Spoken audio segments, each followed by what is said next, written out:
ഇന്ന് നമ്മൾ ഇൻട്രൊഡ്യൂസ് ചെയ്യാൻ പോകുന്നത് ഒരു ഡസ്റ്റിംഗ് പൗഡറിനെ പറ്റിയിട്ടാണ്. ക്യാൻഡിലിൻ്റെ ഡസ്റ്റിംഗ് പൗഡർ. ഓൾമോസ്റ്റ് ഇത് യൂസ് ചെയ്യുന്നവരൊക്കെ ഉണ്ടായിരിക്കാം, എങ്കിലും ഞാൻ ഇതിനെപ്പറ്റി ഒരു വീഡിയോ ചെയ്യാൻ പോവാണ്. അപ്പം ക്യാൻഡിലിനകത്തെ മെയിൻ കണ്ടൻറ്റ് വന്നിട്ട് ക്ലോട്രിമസോളാണ്, ഒരു അസോൾ ആൻറ്റി ഫംഗലാണ്. അപ്പം ഫംഗൽ ഇൻഫെക്ഷൻസ് വഴി ഉണ്ടാകുന്ന റെഡ്നെസ്, റാഷസ്, ഇച്ചിങ്, ഇതിനൊക്കെ ഒരു ബെസ്റ്റ് സൊല്യൂഷനാണ് ഈ പറയുന്ന ക്യാൻഡിലിൻ്റെ ഡസ്റ്റിംഗ് പൗഡർ. ഇത് കൂടുതലും നമുക്ക് ഈ സമ്മർ സീസൺസിലൊക്കെ ഉണ്ടാകുന്ന നമ്മുടെ ഈ ചൊറിച്ചിലിനും അതുപോലെ തന്നെ ഈ എന്താ പറയുന്നത് വട്ടച്ചൊറി, ഇതിനൊക്കെ ഒരു നല്ലൊരു സൊല്യൂഷനാണ് ഈ ക്യാൻഡിലിൻ്റെ ഡസ്റ്റിംഗ് പൗഡർ എന്ന് പറയുന്നത്. ഇത് ഓൾമോസ്റ്റ് എല്ലാ മെഡിക്കേറ്റഡ് ഷോപ്പിലും അവൈലബിൾ ആണ്. ഇതിൻ്റെ വലിയ പാക്കും ഉണ്ട്, അതുപോലെ തന്നെ ചെറിയ പാക്കുമായിട്ട് നമുക്ക് അവൈലബിൾ ആണ്. ഇതിൻ്റെ തന്നെ ക്രീമും നമുക്ക് യൂസ് ചെയ്യാവുന്നതേ ഉള്ളൂ. ഇത് യൂസ് ചെയ്യുന്നവരുണ്ടെന്ന് എനിക്കറിയാം. അപ്പം ഇതിൻ്റെ വില വന്നിട്ട് 99 രൂപയാണ് ഇതിൻ്റെ വില.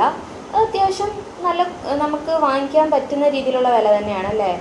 പിന്നെ ഇത് യൂസ് ചെയ്യുന്നവർ റെഗുലറായിട്ട് യൂസ് ചെയ്യണമെന്നൊന്നും ഞാൻ പറയത്തില്ല. ഇത് നിങ്ങൾക്ക് എപ്പോഴൊക്കെയാണ് ആവശ്യമുള്ളത് അപ്പം മാത്രമേ യൂസ് ചെയ്യുക. കാരണം ഇതൊരു നമ്മൾ അതിനകത്ത് യൂസ് ചെയ്യുന്ന ഡ്രഗ് തന്നെ ഒരു ആൻറ്റി ഫംഗലാണ്.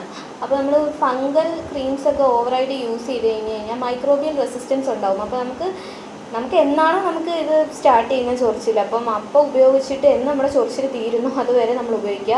അത് കഴിഞ്ഞും ഉപയോഗിക്കരുത്, അതിന് മുന്നിട്ടും ഉപയോഗിക്കരുത്.